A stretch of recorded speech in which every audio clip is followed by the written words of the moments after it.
Hello, dear listener. This is another episode that was recorded live on TikTok. So if the audio's a bit different, the format's a bit different, don't stress. We were live on TikTok having the time of our lives. By the way, we'll be doing a lot more of that. So go follow us over on TikTok. And in the meantime, enjoy this episode.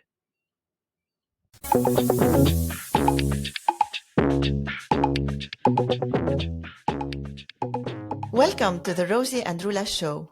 Marhaba. G'day. So, tell me, Rosie, what do you have on your mind? What do I have on my mind? Oh my God. Do you want to know? Is this like a real question or just a polite, how are you doing question? It's a real question. I don't Real. ask you just a polite question. No, that's true. Since when are you polite? Well, resting bitch tongue, here we go. So much on my mind. One of the big things at the moment is I'll be starting teaching again soon. I'm just waiting for my formal registration to come through. So there's lots of mixed feelings about it.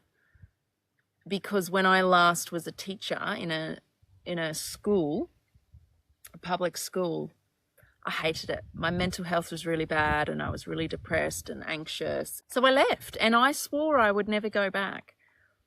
And Hold so on, let me ask you a couple of questions before you go further. And I forgot what you said. Why you hated it? What was it that you hated about it? the school culture, the priorities of the school system. I don't think any of it had the students' best interests at heart. I felt like I was part of the problem. And I was still grieving the death of my dad. I wasn't actually in as good a place mentally as I thought I was.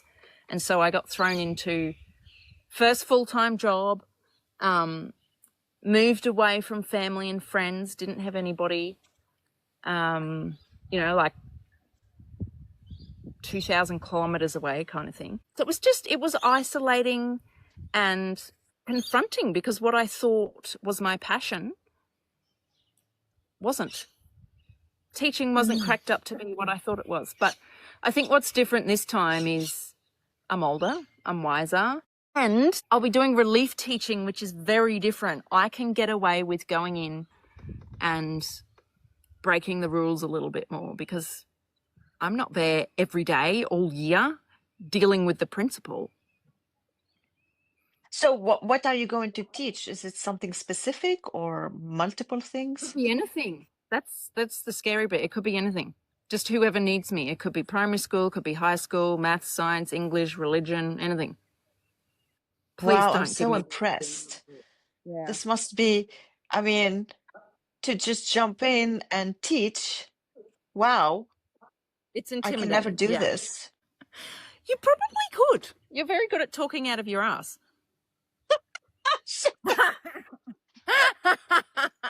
Took you a minute to process that one. No, I think you'd be great because you've got stories to share to help teach people, and that's a great way to teach and learn. But I have anyway. difficulty accepting what they're teaching. Okay, I'm not being rebellious and I don't know what. Yes, But you are. I think we talked about this multiple times on the podcast, is that our kids are much smarter than the teaching system. It's not moving forward with them, and they're teaching them still the history of, 100 years ago, while things have changed and the books of history didn't change. There is no update on anything they're teaching them. I do understand why there are more and more, not in the Netherlands though, I think in Canada and the USA, there is more and more homeschooling. And I really thought homeschooling is like something only for Mormons. I didn't understand what homeschooling is until I started talking to someone who does homeschooling. And it sounded so interesting, so beautiful, very different than school systems. And yes, and Barbie saying there isn't one size fits all, which is true. How many kids were given them pills for ADHD because the teacher wanted them to stay quiet in the class? Oh my Because they God, can't. that's a stereotype. You're full of shit. No, That's No, not I'm true. not full of shit. I'm not full of shit. Do you We believe have, that's happening? I cannot say I believe in this or this is true, but I'm saying that teachers don't have patience with kids that are not quiet and calm, etc. And kids are all different. So there is always a reason why this child is not quiet. It's like we're not letting them be children. We have to Yeah. demand from them. And I had this when I was at school. We used to be punished and beaten if we're not sitting quiet and calm. But now Yeah, see, the beating and the quiet is changed in medication or in take them to someone to talk to, change this child. They have a okay, all right. behavior. Let's just stop. The medication piece, in terms of that's how we're dealing with it, I don't agree. But I do agree we're not letting kids be kids. And why I don't agree with the medication thing is because to be medicated, you need a formal diagnosis by a professional, not a teacher, a psychiatrist. So I don't think that's a fact. I think even teaching degrees, like we are not trained in how, or not well enough on how to deal with different needs. And the schooling system came from the Industrial Revolution. We were pushing people through, training them, indoctrinating them, ready to work in factories and whatever else. That just doesn't apply anymore. Like, school needs to look different, and I agree it doesn't, just because a kid's fidgeting, it doesn't mean they have ADHD.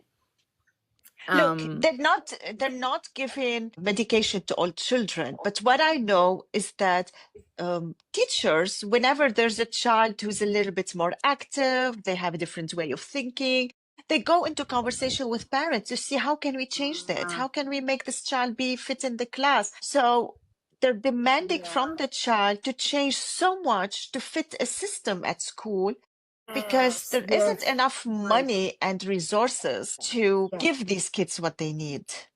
I think I'd do terribly at school now. Expected to sit still for 6 hours a day. Oh my Absolutely. God. This is what Barb is saying in the chat. Yeah, it is nuts. And, there are teachers out there who are trying to buck the system and be creative and not follow these typical rules. But you really are limited when you're a teacher because you have to follow the curriculum which is set at a federal level. Like, there's an Australian curriculum here. You have to meet the things. The principal has a prerogative and you got to meet their targets. And it's very difficult to be the teacher you want to be. That's one of the reasons I didn't like it.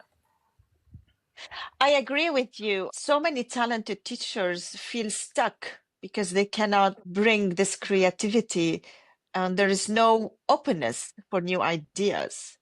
When I see the teacher standing outside with the kids, through the small kids, I don't see, I mean, they're kind and nice, etc. But I don't feel like I'm looking at someone that could be an inspiration for my son. Now he do have good teachers, great teachers there, and his teacher is very young. She's 25. The funny thing, when the first school started, my son told me, I don't know if she has enough experience to keep the class under control because we have a lot of chaotic children. And then after 2 days, I asked him, he said she has it. She's doing a great job. And I think the younger teachers are not being respected well enough by the older teachers who've been in the system for very long. Yeah, there's a lot of teachers who are very jaded and they've been in the system so long and are so disenchanted with it that their way of coping is to whinge and complain and not make any change. And I can understand that. It is exhausting, but if you are at that stage, I don't think you should be teaching anymore. It's a job. My daughter works, she's also a mentor and she helps teachers in school for difficult teenagers. So it's a middle school. Sometimes she comes home heartbroken because she tells me these kids need something that the teacher cannot give them. Not all of them, some of the teachers cannot give these kids because they don't understand them and they don't care about them. And these kids that she looks after, they come from difficult backgrounds, poverty. They are difficult. in learning.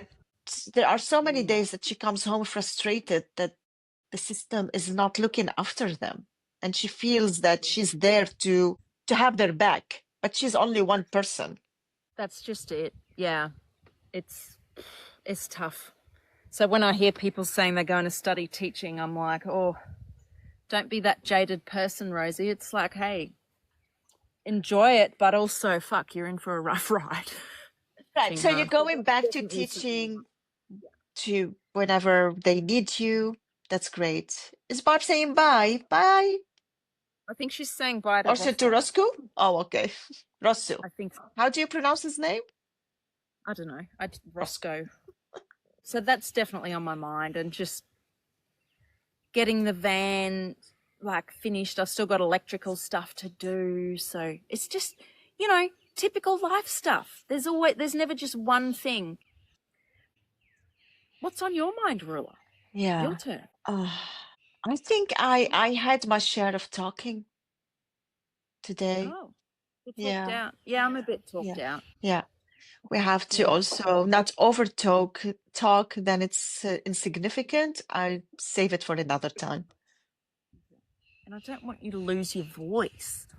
Oh, go and listen to our podcast. Please do. Yes, go have a listen. The Rosie and Roula Show. We're on all the platforms, and we have a fancy pants website, rosieandroula.com. Yes. This is our logo. So when you look for us, this is what you see. And hope to hear from you in one of the voice messages. Thank you so much for joining us today. Yeah, we appreciate you guys. Bye.